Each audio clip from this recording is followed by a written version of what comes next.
This is the Detroit Sports Podcast Network. Welcome to Wanna Bet on Detroit Sports Podcast Network. I am your host, Shea Norling. As always, also the host of the Monday Mashup. Today, I'm going to go over the upcoming NBA games because the schedule is so stupid that most of them are like 3 or 4 days away. Before I get to that, also, I'm going to unveil a new segment called Good Bet, Bad Bet. I will go over one good bet and one bad bet. Not necessarily mine this week. One of them is mine. One of them is one I saw this morning, so we will get to that. Before we do that, I have to tell you about our presenting sponsor, MyBookie.ag. MyBookie is the premier place for placing your bets on the internet. MyBookie.ag will allow you to gamble on sports. They have an online casino, anything you could want as far as gambling goes. If you want to place bets on games, do it at mybookie.ag. Do it exclusively there. Please, I've been using them for years. It's the best experience I've had online. Outside of Vegas, outside of Atlantic City, outside of now Delaware, Pennsylvania, and whatever other states have legalized sports gambling, mybookie.ag is the best experience that I have had in gambling on games. Betting on games, whatever you want to do. You can get on there, find the best odds, shop the best odds, get your best number for your favorite pick and play it. And the best part is they will pay you in a hurry. I'm talking 48 hours fast. The money's in your bank account.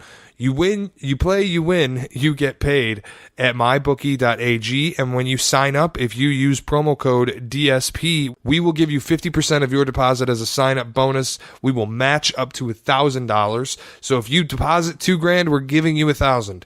If you deposit 100, we're giving you 50. Whatever it is, use promo code DSP and we will match your deposit 50% up to $1,000. All right. So if you want to place some bets on the NBA picks I'm about to give you, mybookie.ag is the place to do it. And then I will get into good bet, bad bet. A little bit shorter of an episode. I'm working on some things for the next couple weeks to make this as good a show as I possibly can for the people. But again, this will be a little bit shorter of an episode. I want to cover the upcoming games and where we're at in some of these series. Last night, the Celtics played the Bucks. The Bucks thrashed them. 123-102 is the final score. That series is at 1-1. Rockets-Warriors. The Warriors won again, 115-109. The officiating didn't come into play here. James Harden, he got a fair shot. The Rockets got a fair shot. And as they complained about not having gotten him game one, and they got a fair shot in game two, and they lost. And that's just kind of the way the cookie crumbles when you're playing against the Warriors, who now have a commanding 2-0 lead in this series going into Houston, where I think Houston has a chance to win both, at least one. But the series looks like it's in jeopardy if you're the Rockets. Celtics-Bucks, the Bucks looked really good. Giannis looked really good in game two, which you almost had a feeling they were going to. They haven't lost back-to-back home games all season for a reason, because they're really good. It's also important to note they will never play back-to-back home games again in this series. And that's kind of how I just look at this is you lost game one, you gave up home court advantage, you put the ball in the Celtics court as far as taking command in this series. You now go to Boston and the Celtics have an opportunity to go up 3-1 in this series. You have to win 3 of the next 5 games. 3 of them are in Boston. I don't know. I still don't know that it's possible that Milwaukee can do it, is what I'm saying. But I will get to that next game that comes up really stupidly on Friday, despite having last played on a Tuesday. Even worse, Warriors-Rockets, they don't play until Saturday. They just play it on Tuesday.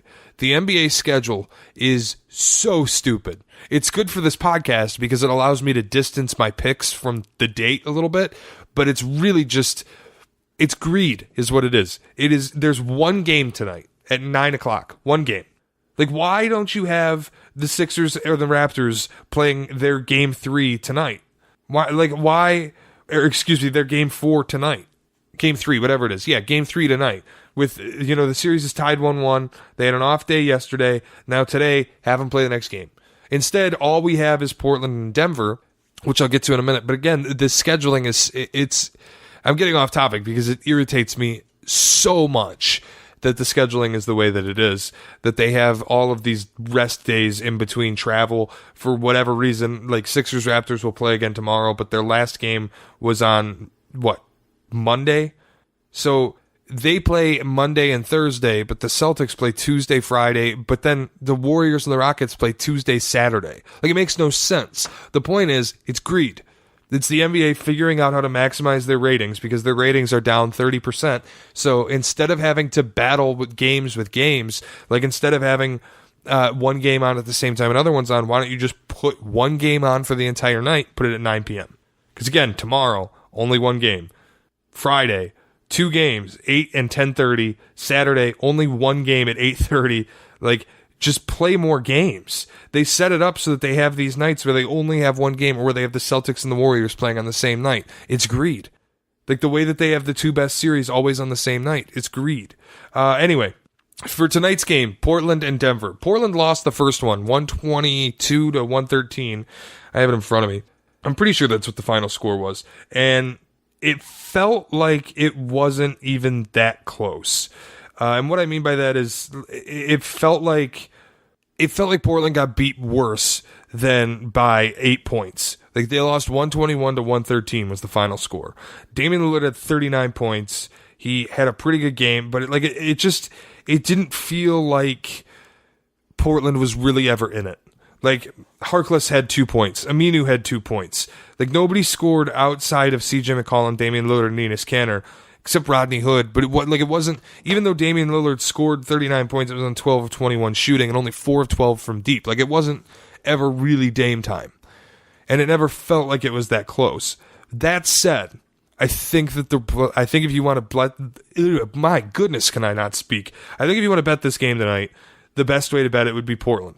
They're getting 4 points. I think you could take them on the money line. I really think that Portland splits this series 1-1 on the road, takes home court advantage back. I don't think that you get the same lack of offensive production that you got in the last game. The other thing I don't know that you see is, listen, Denver went nuclear. Like, Jokic having 37 points, Jamal Murray having 23 points, Millsap having 19, Gary Harris having 11, everybody doing it on an efficient shooting night. Jokic was 3 of 5 from 3, 11 of 18 inside. He went absolutely nuclear, 37, 9, and 6. It was one of my worries going up against Portland, like for Portland as a matchup. I thought it was a problem because, look, Enes Kanter against Steven Adams. Steven Adams is a very good player. He's not one of the premier offensive centers in the league. Jokic is. And that's where I look at Kanter in this series, and I think it's easier to play him off the floor than it would have been for Oklahoma City to do it. I think it's a better matchup in favor of Denver that Jokic gets him than it was that Kanter got him. With that said, again, I think Portland's defensive schemes at times have been pretty good. I think offensively, they've really found ways to light up the scoreboard. And I think that maybe just game 1, Denver came out and punched them in the mouth. It's now time for Portland to respond. And Damian Lillard always responds. That's one thing I look at this game and I go 4 points after, like, again, game 1 felt like it was a bigger win than the score shows. It felt like the differential was larger than 8 points. It felt to me more like Denver. Early in the fourth quarter, Denver went up a ton, and it felt like it was just a blowout.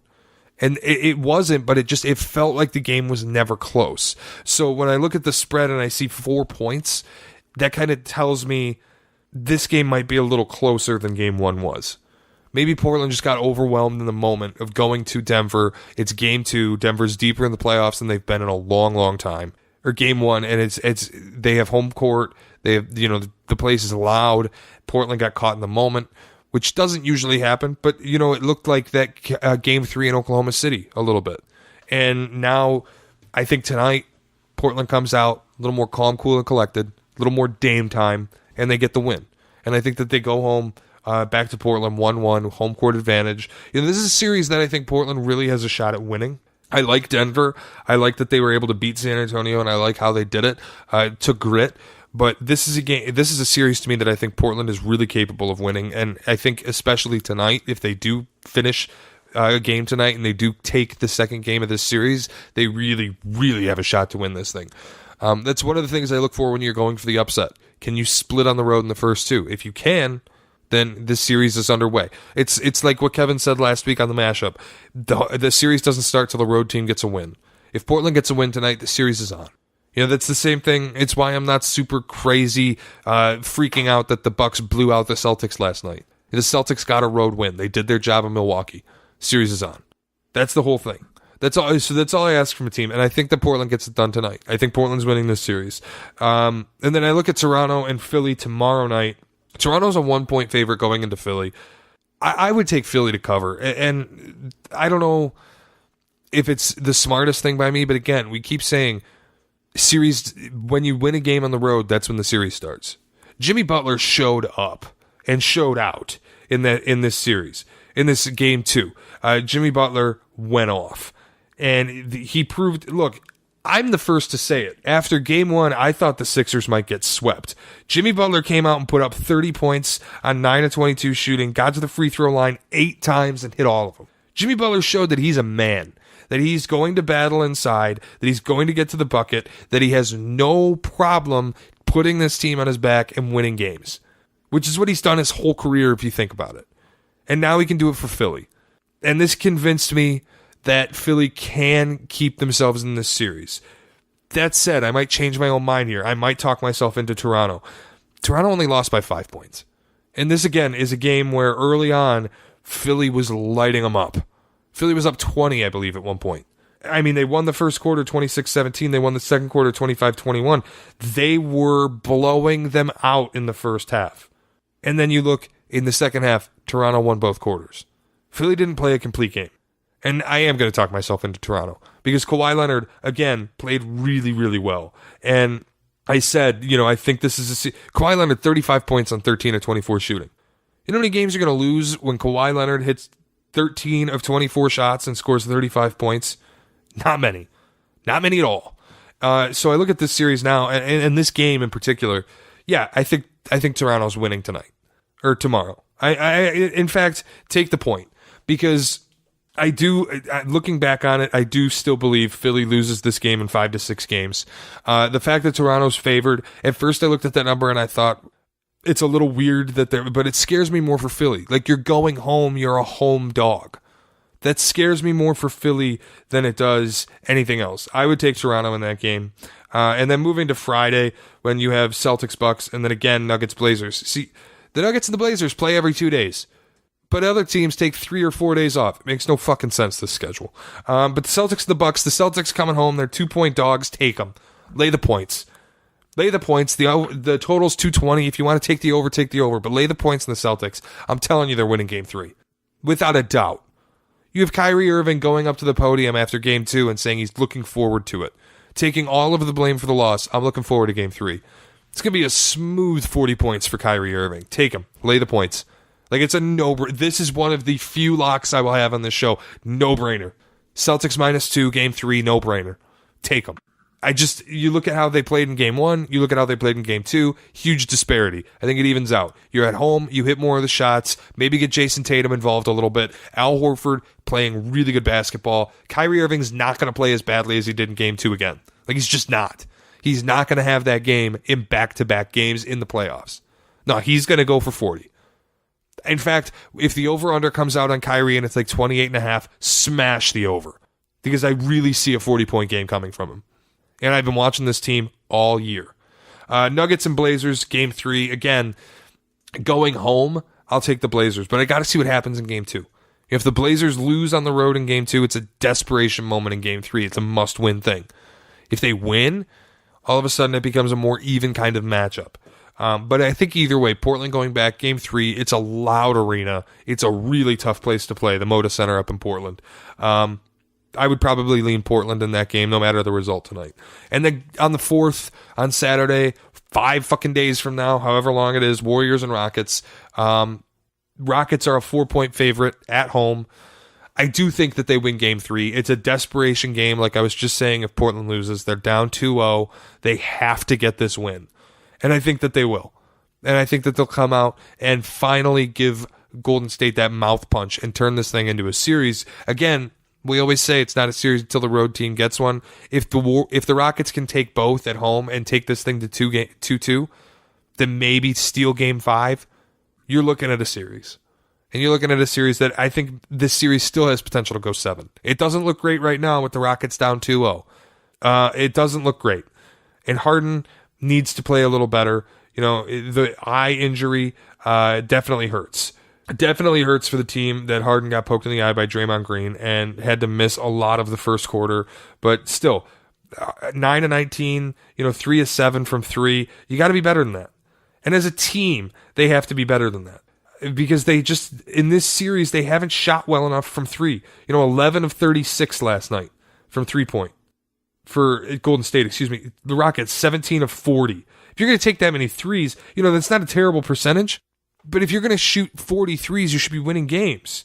And they're just not finding ways to do that. Game 1, they missed a ton of shots early. Against Utah, they were missing shots. It brings you back to last year when they went out in Game 7, 0 of 27 from the 3-point line. All right, good bet, bad bet. Like I said, take the Rockets in their home game. I do think they'll win at least one of those two, if not both. But good bet, bad bet. Good bet. Celtics money line, Game 1. This was mine. I just had a feeling that the Celtics would come out and win. I didn't even touch Game 2. It scared the hell out of me. I thought there's no way Giannis gets manhandled like that 2 games in a row. But I thought if the Celtics are going to go out and take one, it's going to be Game 1 because they know they have to get out there. They have to throw the first punch. They have to show that they belong on the floor. And that's exactly what they did.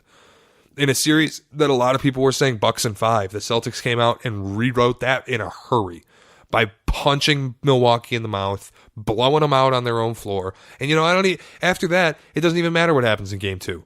You get blown out in Game 2, who cares? You went to the Milwaukee and you did your job.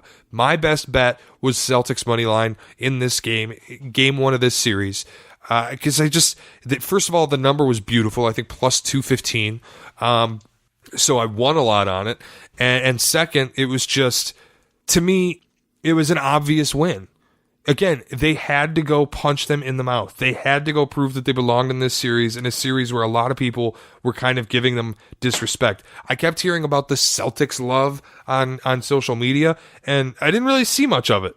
I kept seeing Bucks in 5 everywhere I looked, and I just thought the Celtics are reading the same thing we're reading, and there's no way that they're going to go out and play dead just to get steamrolled in Game 1. There's no way.